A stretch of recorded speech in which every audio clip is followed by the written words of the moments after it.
Kekhawatiran akan resesi ekonomi di Amerika Serikat meningkat di minggu ini setelah bursa saham anjlok di tengah kebijakan mengenai tarif yang dikeluarkan oleh Presiden Amerika Serikat Donald Trump.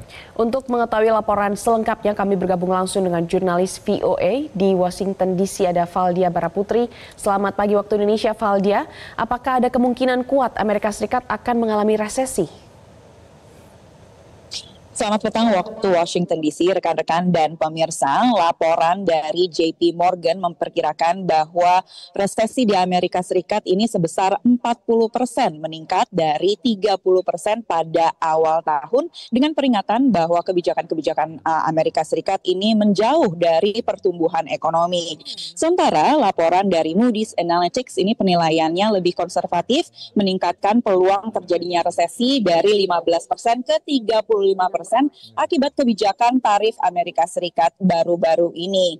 Memang dalam seminggu kebelakang ini terjadi peningkatan kegelisahan publik akan kondisi ekonomi, namun resesi ini didefinisikan sebagai pertumbuhan negatif perekonomian sebuah negara selama 6 bulan. Sehingga masih ada waktu di Amerika Serikat sebelum Biro Riset Ekonomi Nasional ini secara resmi menyatakan Amerika Serikat ini resesi atau tidak. Dan badan itu akan mempertimbangkan sejumlah faktor, termasuk diantaranya pasar kerja dan juga pendapatan masyarakat.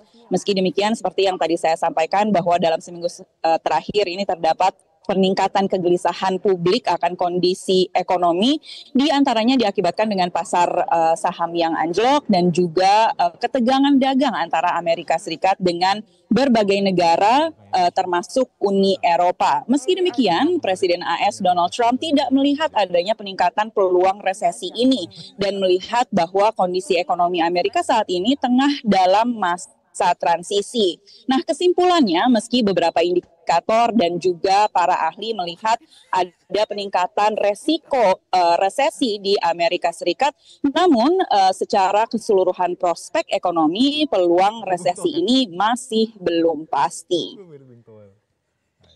Ya, rekan-rekan, kita beralih ke berita selanjutnya, masih terkait dengan ekonomi. Warga di Washington DC ini khususnya bisa menghemat besar tagihan listrik mereka karena menggunakan tenaga surya. Simak laporan saya berikut ini. Ini adalah panel surya komunitas. Orang-orang di sebuah perumahan di Washington DC ini bisa menghemat tagihan listrik mereka hingga 50% karena mereka berlangganan tenaga surya yang dihasilkan panel-panel ini. Ada 557 rumah yang berlangganan tenaga surya di Fairfax Village di Washington DC. Energi yang dihasilkan panel-panel surya ini bisa dipantau lewat aplikasi. Dari aplikasi terlihat musim panas hasilkan lebih banyak energi dibandingkan musim dingin seperti saat ini.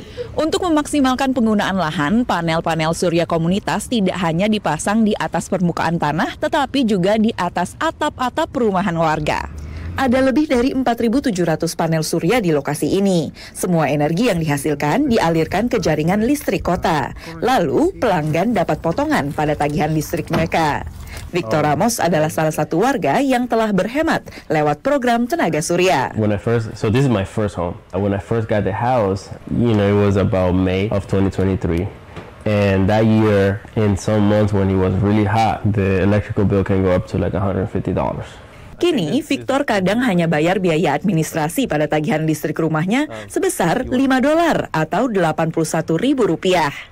Victor tidak berlangganan panel surya komunitas, tapi pasang panel surya bersubsidi di atap rumahnya yang juga terhubung ke jaringan listrik kota. Kedua program itu adalah program pemerintah AS bernama Solar for All atau tenaga surya untuk semua. Ada sejumlah syarat untuk ikuti program ini. Salah satunya pendapatan di bawah jumlah tertentu untuk menarget warga berpenghasilan rendah. There are many stories where these solar panels and even these programs are available to help residents reduce their electricity bills, and those funds can go somewhere else, whether it's their medical bills, their groceries, other bills, helping save for college if they got a kid.